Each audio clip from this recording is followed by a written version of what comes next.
Olá, boa tarde, me desculpem, não consigo falar em espanhol, pero me comprometo a falar com espaço, português com espaço para que vocês possam entender um pouco da minha fala. Nós teremos aqui agora o Dr. Alejandro Bonilla, um mexicano, chefe da ALAD, que vai fazer umas exposições, e depois o Dr. Plínio Nastari, presidente da Tagro, nosso grande amigo e companheiro. Eu sou um agricultor e pecuarista no Brasil, na fronteira com o Paraguai, na linha perto do Paraguai, onde eu produzo soja, maíz e ganaderia. Tenho algumas gerações familiares nessa atividade. Felizmente, temos conseguido atravessar o tempo. Estou muito honrado de estar aqui, num país, numa organização, esse centro que está se propondo a ser um grande centro de debate da América Latina.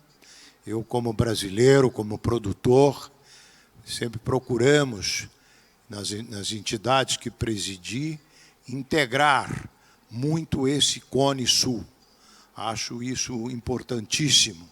Se o Brasil tem 200 e poucos milhões de animais bovinos, nós somando ao Mercosul, nós vamos a 300 milhões de animais. Isso vai nos dar mais força, vai nos dar mais qualidade e para que a gente atinja os mercados altamente concorridos que nós temos pelo mundo. Portanto, vocês têm aqui, nas minhas gestões de Sociedade Rural Brasileira, presidi aqui em Montevidéu, a FARM, a Federação das Associações Rurais do Mercosul, somos fundador dessa entidade, então a gente tem um prazer muito grande estar aqui. Admiro muito o nosso ministro do Uruguai, o Fernando Matos, meu colega pecuarista, também dirigente de entidades como a ARU, aqui do Uruguai. Portanto, me sinto em casa e espero apresentar a vocês um pouquinho de coisas dos nossos mercados, onde nós precisamos cada vez mais ir nos atualizando e procurando ganhar novos mercados para que esse crescimento das nossas produções. O primeiro, então, palestrante nosso, o Dr. Alejandro, e vai falar das suas experiências na ALAD. Ele é o chefe de negociações dos acordos latino-americanos e reside aqui em Montevidéu para melhor entender esses mercados latinos e principalmente o mercado do Mercosul. Palavra com o senhor. Bien, buenas tardes a todas y a todos. En nombre del secretario general, de la Asociación Latinoamericana de Integración, el doctor Sergio Abreu, les reciban un cordial saludo. También a los organizadores, muchas gracias por brindar este espacio para poder tener una interacción de la máxima importancia para la asociación, porque si bien nosotros nos dedicamos precisamente a promover el establecimiento de condiciones de certidumbre para el intercambio de bienes y de servicios, cuando en ocasión nos toca hablar sobre el tema de agroalimentos, cobra doblemente relevancia este tema, ya que no solamente estamos hablando de la posibilidad de intercambiar bienes para poder cumplir, requerir las necesidades varias, sino estamos hablando de un tema principal que es la alimentación. Entonces, bueno, pues gracias por el espacio y repito, en esta ocasión lo que nosotros queremos abundar es sobre 3 elementos fundamentalmente. El primero, la Asociación Latinoamericana, que reúne a 13 países de la región, es el marco en el cual desde el año 1980 se vienen generando acuerdos comerciales que lo que buscan precisamente es generar un ambiente de negocios confiable para el intercambio entre los 13 miembros de la nación, entonces de la región. Entonces, bueno, pues ese es un valor importante y los invito realmente a conocer todos los acuerdos, todos los elementos que en ellos están incorporados, ya que cuando hablamos de acuerdos en la región, no estamos hablando de la misma dimensión e intensidad de relaciones entre los miembros. Es decir, hay acuerdos que solamente se refieren al establecimiento de ventajas para el intercambio de mercancías, es decir, reducciones arancelarias, que por cierto han sido noticia de los últimos días, estos temas de volver a tener en la agenda comercial la incorporación o la elevación de aranceles, que lo que nos lleva a ver es qué tan avanzada está la región en el sentido de poder tener un marco general sobre las condiciones en las que el intercambio de los 13 países de la región tienen certidumbre en este tema. Entonces, bueno, pues ese es uno de los elementos fundamentales, conocer los acuerdos, saber cuál es el marco general en el cual llevamos a cabo nuestras operaciones de negocio, de intercambio de bienes, pero también estamos hablando de inversiones, también estamos hablando de servicios, también estamos hablando del cumplimiento de normas técnicas, también estamos hablando del respeto a la propiedad industrial, es decir, hay acuerdos que de última generación y conforme las condiciones y las reglas del comercio mundial han ido cambiando, también nosotros hemos ido incorporando y hemos sido sensibles para poder tener un marco regulatorio de mayor certidumbre a quienes hacen los negocios y también a la posibilidad de ir incrementando estos beneficios. Entonces, ese es uno de los elementos. El otro es mostrar cuáles son los instrumentos que tiene la asociación para poder dar información certera sobre el comercio internacional. Nosotros podemos imaginar que los acuerdos son el establecimiento de una carretera, de una ruta, sin embargo, para transitarla es de todos importante saber cuál es toda la información que lleva para un tránsito exitoso en esa ruta.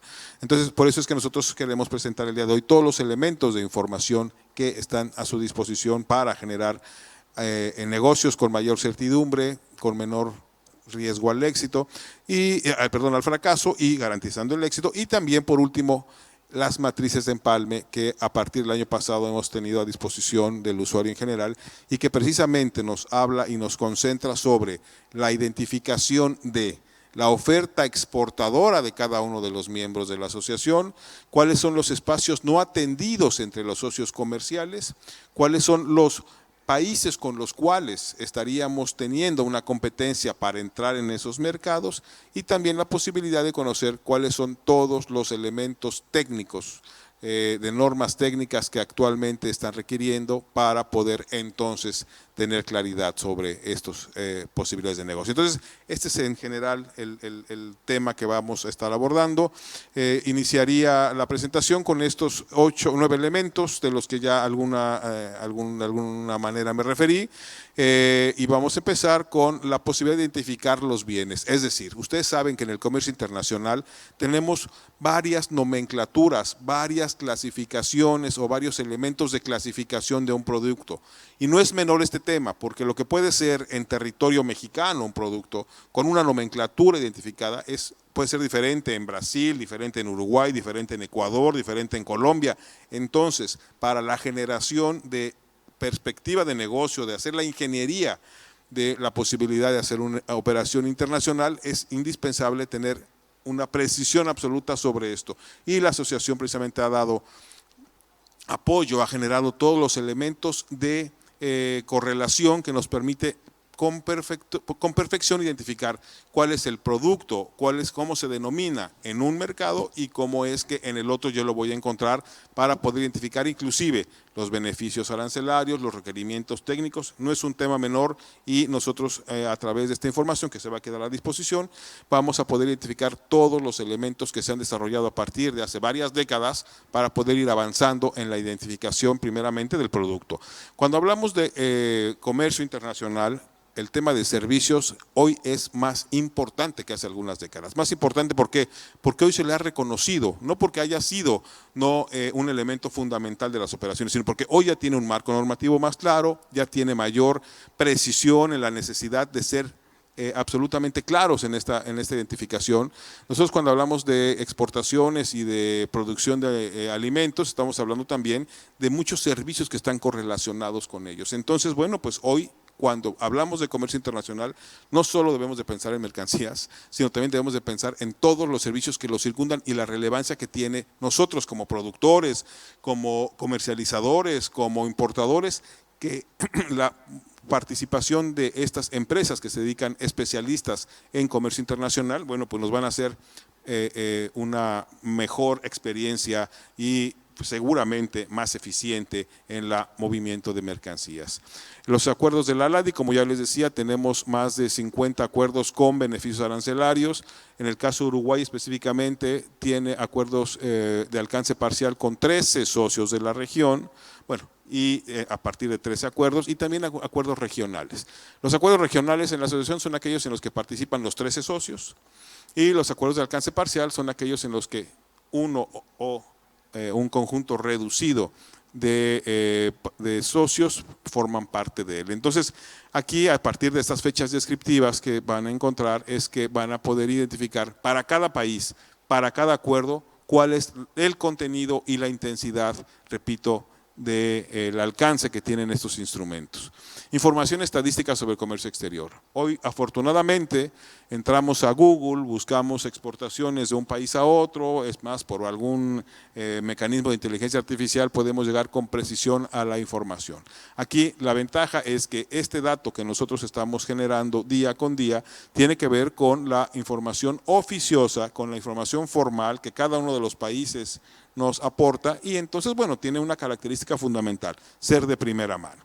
Y también nosotros le damos un carácter de más utilidad a la información, porque el dato como tal puede darme alguna magnitud, sin embargo, ¿cómo es que nosotros podemos hacerlo más útil? Poniéndolo, alineándolo con el tema de socio, destino, origen, competencia, en fin, todo el ambiente de información estadística que también van a poder encontrar en la asociación. Aranceles de importación, como veíamos, es un tema que afortunadamente desde hace muchos años formó parte del inicio de las negociaciones comerciales, se ha ido resolviendo con muy buen ánimo, con muy buena avance. Sin embargo, bueno, sabemos que, como les decía hace unos minutos, este sigue siendo un tema muy importante para poder mediar o poder dar la dimensión necesaria a las operaciones comerciales. Por lo tanto, es bien importante tener siempre toda esta información de primera mano y de manera oportuna, las preferencias negociadas en cada uno de los acuerdos, las reglas de origen.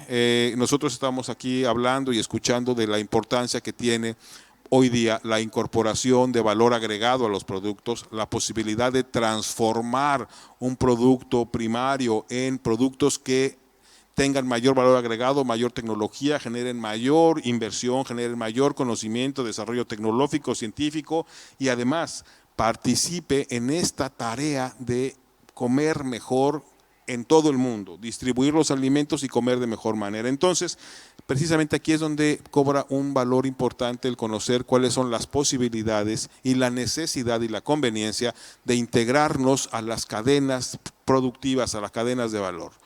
Hoy en el mundo el comercio se refiere 50% a productos finales y 50% a productos intermedios, es decir, hoy cada vez es mayor la necesidad de que los países que tienen muchas cualidades en ciertas producciones, en ciertos, digamos, en la generación de productos primarios, tienen la posibilidad de incorporar otros tantos productos de otros países, o bien acompañado de servicios para poder tener productos cada vez más elaborados y que mejoren las condiciones de intercambio, que los países de la región siempre ha sido un tema no solo académico, un tema que forma parte de la agenda económica, cómo podemos mejorar las condiciones de intercambio con países que tienen un mayor desarrollo tecnológico y que por lo tanto no deberíamos de tener una desventaja regional.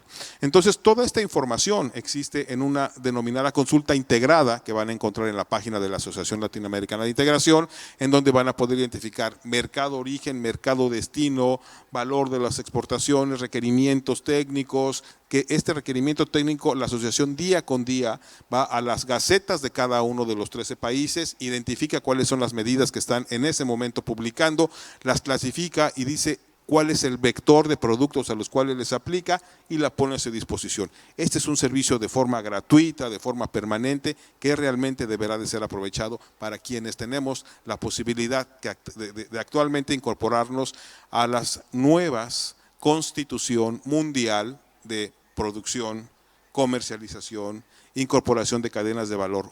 En estos años vamos a ver unos cambios importantes.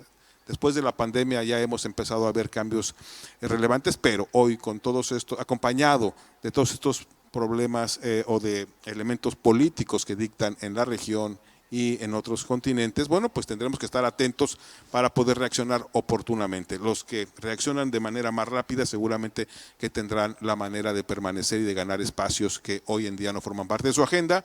Estas son las matrices de empalme. Rápidamente me quiero referir a ustedes van a encontrar cuando entren a estos ejercicios que está por grupos de productos. Nosotros en el grupo 1 logramos incorporar productos agropecuarios, alimentos y tabaco. Esto responde a una nomenclatura del sistema armonizado y lo que vamos a encontrar es este espacio que vende, que compra la región, en donde aquí van a ver ustedes una manifestación. Esto es una pantalla de un monitor, por ejemplo, de la matriz de empalme de Brasil, en donde nos dice que el 99.79% de su oferta exportadora está siendo sujeta de este análisis. Después nos dice que para cada partida arancelaria, que son 4 dígitos, que Brasil, por ejemplo, ha exportado en los últimos 5 años, es decir, que son parte ya de su cotidianidad exportadora, ¿cuál es la calificación que a nivel mundial tiene ese producto? Es decir, el índice de ventaja comparativa revelada.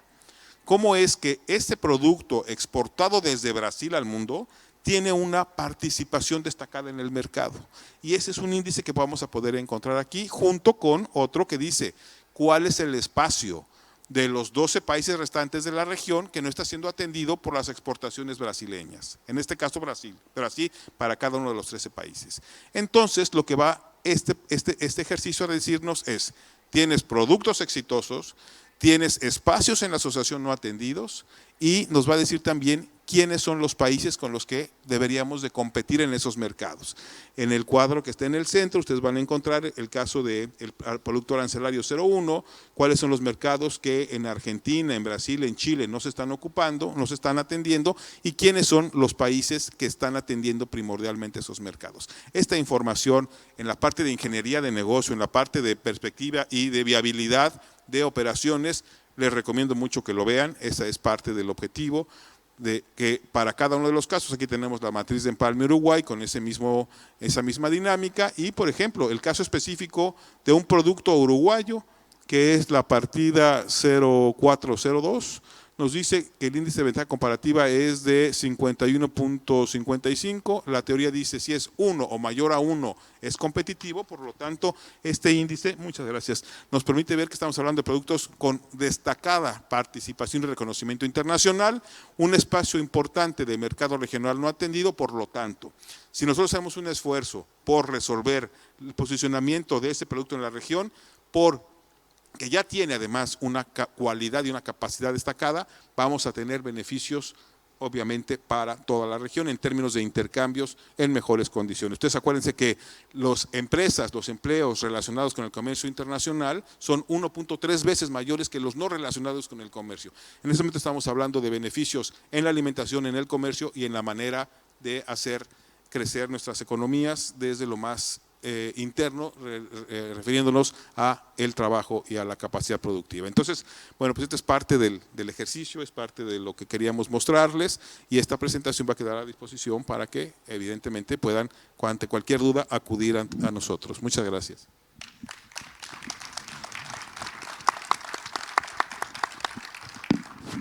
Olá. Muito bom, doutor Alejandro. Acho que isso aí é uma coisa boa para os ouvidos, que tem pessoas que estão trabalhando dentro das suas oficinas pelo bem-estar da população, bem-estar do produtor e dando melhores condições de vida para a sociedade como um todo. Acho muito importante isso, muito bom. Eu vi que no final tem o seu e-mail, né? Ali provavelmente tem um site, depois o senhor me falaria. Vamos ouvir o doutor Plínio, depois você dá a indicação como é que a gente acessa os trabalhos, os serviços e possamos usufruir isso. Muito obrigado. Agora o doutor Plínio Nastari, um grande amigo meu, é o grande orientador, é o grande conselheiro. O doutor Plínio é a grande especialista no nosso país, Brasil, sobre a questão energética, a transição energética. Ele até recentemente representava no Conselho da Reforma, a modernização, a transição, melhor dizendo, das energias. O doutor Plínio era o representante da sociedade civil no governo, e fez bastante por nós lá nessa transição energética que estamos passando. Então, com muito prazer, o presidente da Datagro, que está nos proporcionando, junto com o Uruguai, com o ministro Fernando Matos, a oportunidade de trazermos a debate coisas importantes e falar um pouquinho também do Brasil, mas falando sempre de coisas interessantes para todos frequentadores, das pessoas que vivem aqui pelo Mercosul. Sua palavra, Milton. Muito obrigado, doutor Cesário. É um prazer estar endereçando essa questão aqui com todos os senhores e senhoras. Agradeço a resiliência dos que estão aqui ainda na sala. Para falar de Outlook e falar um pouquinho mais do que já foi dito na manhã de hoje, eu gostaria de trazer as seguintes reflexões. A humanidade está enfrentando 3 grandes desafios. Dependência energética, segurança alimentar e mudança climática. Aparentemente essas coisas são estanques, mas elas estão bem interligadas. A gente, quando fala de agricultura, de pecuária, de pesca, a gente pensa sempre em segurança alimentar e foca exatamente nesse tema, muitas vezes só tangenciando as questões relacionadas à segurança energética e mudança climática. Mas elas estão intimamente relacionadas. E eu gostaria de fazer algumas reflexões para indicar o que é que nós estamos enxergando de relações entre essas preocupações e soluções que têm surgido de forma integrada para endereçar esses 3 problemas. Em termos de o que é que a gente entende como desafio de produção, enfim, já está mapeado, né? Já se sabe que até 2050, por conta da previsão de aumento de população, a produção de alimento vai ter que crescer 60% a 70%. Está havendo um grande crescimento de classe média em países emergentes. É a justificativa toda das previsões que estão relacionadas à necessidade de expansão da produção. Só que não é só o desafio de expansão de produção. É o desafio de fazer com que, ao mesmo tempo em que o produtor tem estímulo à produção e a indicação de preço ou estimule a aumentar a produção, você gere condições para que as populações que hoje estão sujeitas à fome, à insegurança alimentar, tenham acesso a esse alimento. Então, como equacionar isso de forma simultânea? O que a gente tem observado é que, com a mudança climática, estão sendo incorporadas novas áreas de produção. A gente antevê que uma série de regiões do globo vão continuar tendo desafios cada vez maiores de aumentar a produção por conta dos impactos da mudança climática na disponibilidade de água e temperatura cada vez mais elevada, eventos climáticos extremos, né? Então, o que a gente vê? A América do Norte, cada vez mais sujeita a restrições de disponibilidade de água. Toda a fronteira agrícola dos Estados Unidos, que está basicamente hoje nos Great Plains, limitada à disponibilidade de água pelo aquífero Ogallala, que é abastecido pelo degelo das rochosas. Então, o Ogallala está sendo exaurido gradativamente, e isto está limitando a capacidade dos Estados Unidos de expandir a agricultura. A mesma coisa a disponibilidade de água na China, a mesma coisa a disponibilidade na Austrália. Então, o que a gente vê? Cone Sul da América, com grande potencial, leste europeu, Rússia, Polônia, Romênia, Sérvia, com um potencial de expansão bastante grande de produção, mas é preciso que o sinal de preço nessas regiões seja suficiente para continuar fazendo com que essas áreas apresentem ou possam aplicar a tecnologia e aumentam a produtividade. Por que o Brasil passou de importador de alimento, como disse o Dr. Gustavo Spadotti aqui, maior importador de alimento na década de 70, para um grande exportador em relativamente pouco tempo, né, na nossa geração? Conseguiu fazer isso com aumento de produtividade através de tecnologia e sinalização de preço. Então, eu vou citar um exemplo.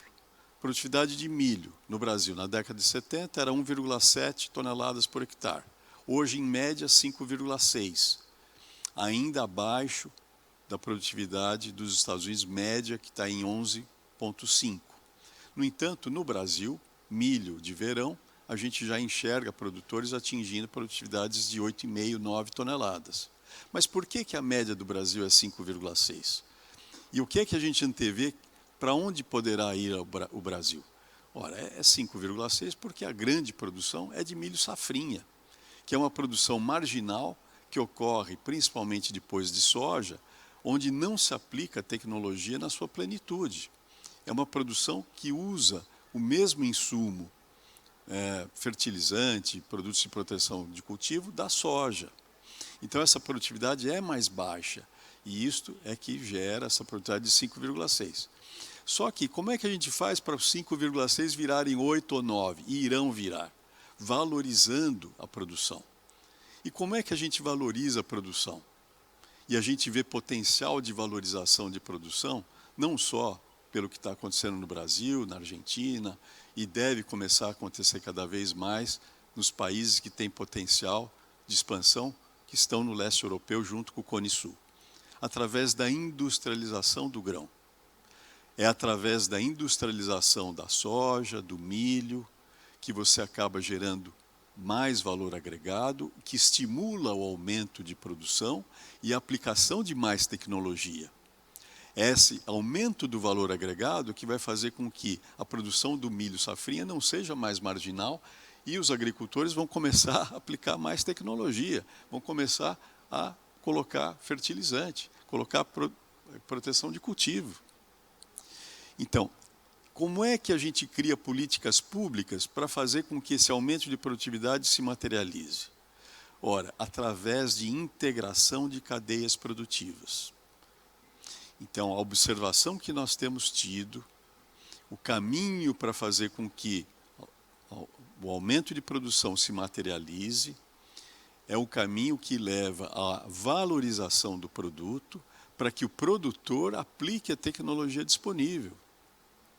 Então, isso está acontecendo em vários países, começou a acontecer nos Estados Unidos na década de 80, com a industrialização do milho, que aconteceu por um fator político, né? Os Estados Unidos baniu a exportação de milho para a Rússia, para punir a Rússia pela invasão do Afeganistão, se viu no meio de uma montanha de milho e resolveu que tinha essa montanha de milho disponível, que iria processar esse milho para produzir etanol, para ajudar na substituição de chumbo tetraetil na gasolina. Esse mesmo movimento está acontecendo no Brasil com etanol de milho, principalmente no norte do Mato Grosso, mas agora expandindo para Goiás, Maranhão, Bahia, Piauí, e vai chegar em São Paulo também, que gera DDGS, que intensifica a pecuária, que libera a área de pastagem para a produção de mais soja e milho. E a gente sabe que o governo brasileiro tem aquele plano de substituição de áreas de pastagem degradadas por área de cultura, área de lavoura, né, 40 milhões de hectares, como um plano de governo, mas esse é um projeto, é uma ação que está acontecendo gradualmente, independente de governo. Simplesmente porque se viabilizou tecnicamente, através de políticas públicas, a utilização intensiva de etanol no Brasil, com mandatos de mistura de biodiesel, que é o que está gerando industrialização de soja, que faz com que aumente a disponibilidade de farelo, que está por trás da expansão da oferta de carne em todas as suas dimensões, bovina, suína, aves, que tem impulsionado a exportação agrícola. Então, é esta integração de cadeias e essa visão integrada que tem feito com que aumente a produção e aumente a disponibilidade, aplique-se tecnologia e se viabilize acesso ao alimento. Agora, isso está ocorrendo de forma integrada com mitigação de dependência energética, está relacionado a aumento de disponibilidade de áreas para a lavoura, que está também relacionado à mudança climática. Então, isso vai acontecer no leste europeu cada vez mais, na Rússia, que está expandindo produção e tem um potencial enorme. E, ao mesmo tempo em que está se garantindo acesso em condições certificadas de produtos em mercados regulados. Então, o desafio para fazer com que isso tudo aconteça de forma harmônica é criar mecanismos de certificação que garantam que essa produção esteja ocorrendo de forma sustentável, segundo critérios aceitáveis para acesso ao mercado, que esses critérios de sustentabilidade sejam critérios baseados em ciência e não critérios que embutam restrições ao comércio. Então, a gente precisa ficar atento a iniciativas que procuram criar restrições através de métricas de certificação que não estão relacionadas à ciência. Então, em produtos agrícolas, a gente deve perseguir métricas que estejam calcadas no Códex Alimentários e em trabalhos científicos e não em critérios subjetivos de acesso, né? Mas, feito isto,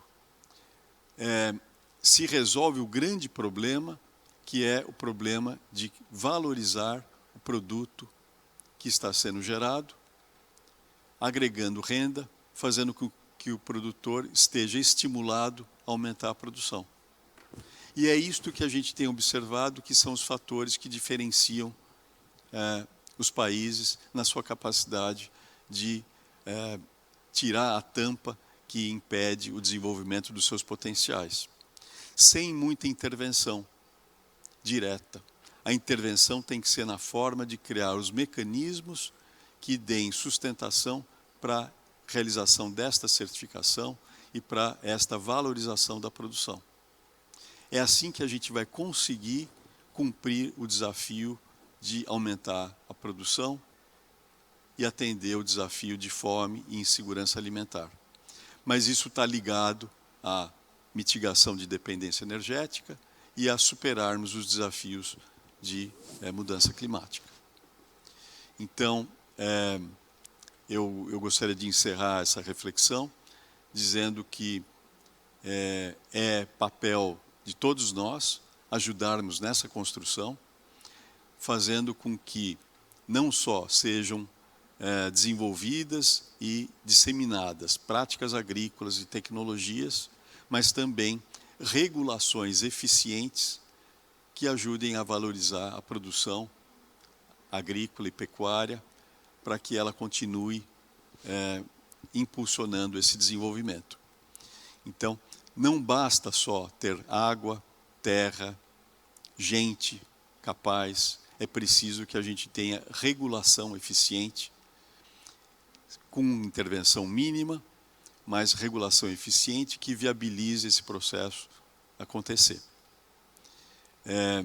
Nós vemos algumas nações com orientações diferentes, que elegem tecnologias, muitas vezes com escolhas erradas, ao invés de criar as condições regulatórias, criando metas e deixando que a inovação e que o próprio mercado defina qual será a tecnologia vencedora.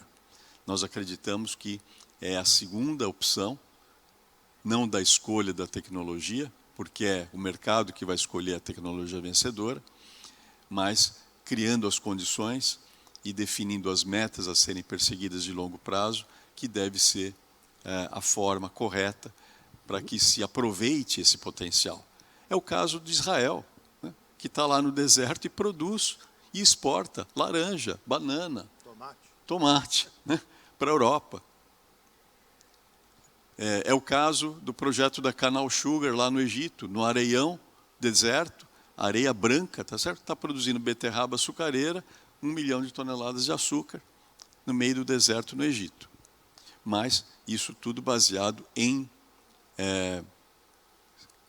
condições regulatórias que viabilizam esse tipo de desenvolvimento tecnológico.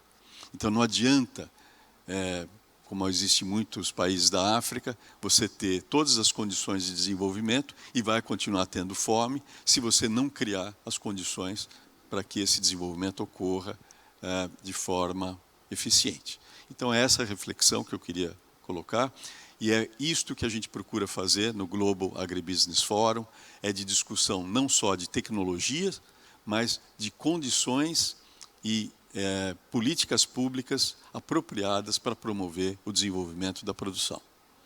Então é isso, doutor Cesário, é isso, doutor Bonilha, que eu queria colocar, e isso complementa muito o trabalho que a ALAD tem feito na identificação desses potenciais que existem em cada país para a exploração de oportunidades de produtos. Muito obrigado.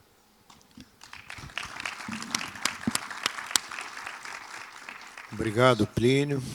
Eu acho que é tão abrangente aí a exposição do doutor Plínio e do doutor Alejandro. Eu fico assim bem satisfeito, a minha ansiedade satisfeita por tanta coisa que nós estamos fazendo, né? Aqui, nesse painel, é o Outlook, mas é um Outlook em andamento, em funcionamento. O doutor Plínio agora falou dessas questões que estão acontecendo no nosso país, com a questão do etanol, o etanol exportado, o etanol que veio da cana, o etanol que vem agora do milho, e ocupando regiões com menos recursos, menos conhecimentos tinham para produzir o milho na segunda safra. Esse milho, pelas pesquisas que a gente tem da Embrapa no Brasil, a gente está conseguindo fazer essa segunda safra, que é um grande potencial que temos aqui nessa região nossa, coisa que nos Estados Unidos não há possibilidade dessa segunda safra. Então, acho que a América Latina, e principalmente o nosso região, esse Cone Sul, que tem as pessoas importantes para fazer isso. Tem agricultores, apesar das dificuldades, das distâncias sociais, apesar das afirmações que vários aqui comentaram hoje, dessas 800 milhões de pessoas, estão no limite das suas alimentações, nós temos ainda uma massa empresarial, uma massa trabalhadora de alto nível que está levando, vários gráficos aqui mostraram como nós estamos aumentando as nossas produções na questão da proteína animal, por exemplo, bastante. E é muito importante, doutor Alejandro, que essas indústrias que hoje ocupam o Brasil, ocupam aqui o Uruguai, ocupam o Paraguai, ocupam a Argentina, são indústrias multinacionais, multirregionais, estão muito adaptadas às novas frontes, os novos frontes de consumo. Há consumo, não é?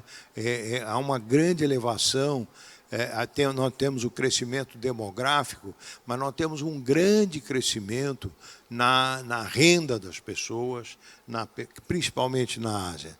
Quer dizer, o grande desafio é nós aumentarmos com qualidade, com sustentabilidade, com rentabilidade para o produtor, e nós aumentarmos as nossas produções, porque o que a gente tem ouvido em pessoas, técnicos, estudiosos, e visualmente também, eu tive há pouco tempo atrás uma reunião em Addis Abeba, que é uma região pobre, África, etc., mas eles têm condições de ir melhorando os seus consumos. E a Ásia, então, nem se diga o que tem de potencial de crescimento. O senhor viu aqui também, nós vimos o crescimento da China na compra das carnes da América Latina, aqui da América, o Mercosul principalmente. Nós crescemos as nossas produções, melhoramos a qualidade, melhoramos a eficiência em cima desses novos mercados. Portanto, isso eu vejo um horizonte para a produção rural, na sustentação, na melhoria do PIB desses países, aqui, uma coisa muito próxima, que nós vamos poder, com isso, com certeza, essa moça, a senhora que esteve aqui falando de cooperativas, eu acho que nós temos várias cooperativas aqui nessa região, aqui no estado vizinho, aqui no Brasil, Paraná, temos cooperativas fantásticas, com milhões de cooperados.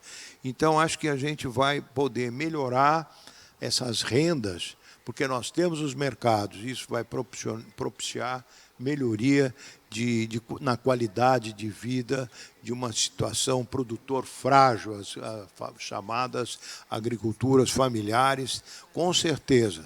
Nós vamos melhorar isso num espaço de tempo relativamente curto. Eu acho que o nosso tempo está terminando. Tem um painel vermelho aqui que é um horror, viu? Pisca mais que tudo. E eu vou, para encerrar, eu vou passar a palavra para o senhor, encerra o Plínio, acho que quer dar uma palavrinha, e o senhor também dá uma encerrada, porque parabéns pelo trabalho, parabéns, senhor, trazer isso aqui, falar, infelizmente, pegou a hora do almoço, que eu também já estou aqui atrapalhado com a hora do almoço, e o senhor trouxe coisas muito importantes, nós temos